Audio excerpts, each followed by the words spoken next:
Verne Deutsch. Merhaba arkadaşlar. Yeni bir dersle tekrar karşınızdayım. Dersimiz 10 kelime ile Almanca öğreniyoruz. Kelimelerimiz neler?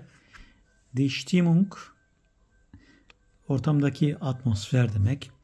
Vermeiden, kaçınmak demek. Plötzlich, aniden demek. Sich wundern, şaşırmak. Verändern, değiştirmek. Gelingen, başarmak. Der Vorschlag, öneri. Ablehnen, inkar etmek. Der Einfluss, etki. Beobachten, gözlemlemek demektir. Şimdi burada Kürtçe çevirilerini yazmışım. Şu anda da Türkçe çevirilerini size söyledim. Şimdi gelelim bu kelimeleri, kısa bir hikayemiz var. Bu hikayede kullanıyoruz. Die Stimmung im Büro war schlecht. Bürodaki atmosfer çok kötüydü. Präteritum hali kullanılmış. Also versuchte Tom denemek istediği Streit zu vermeiden. Tartışmadan kaçınmaya çalıştı. Plötzlich kam sein Chef herein.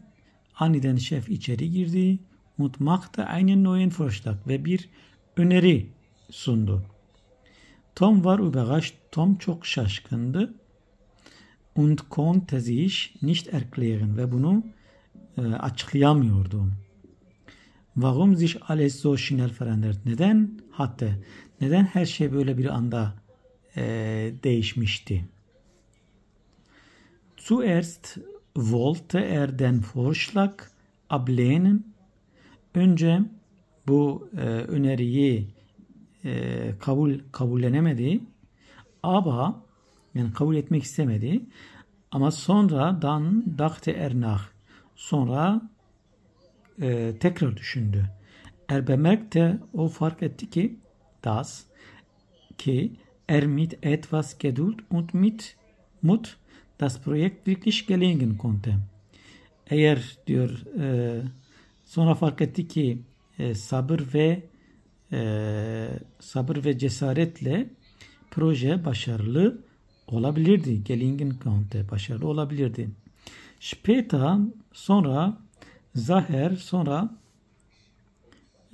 baktı ki wie sein Chef ihn stolz beobachtete. Onun şefi gururla onu gözlemliyordu. Ein Moment, o esnada der großen Einfluss auf ihn hatte. Onun üzerinde büyük bir etki yarattı. Evet arkadaşlar, 10 kelimeyle Almancayı bu şekilde öğrenmiş olduk. Siz de bu kelimeleri tekrar ederek böylece bu kelimelerin unutulmamasını sağlayabilirsiniz. Kendi cümlelerinizi kurabilirsiniz bu kelimelerle. Anlamadığınız bir yer varsa yorumlara bekliyorum. Bir derste tekrar karşınızda olacağım. Hoşça kalın.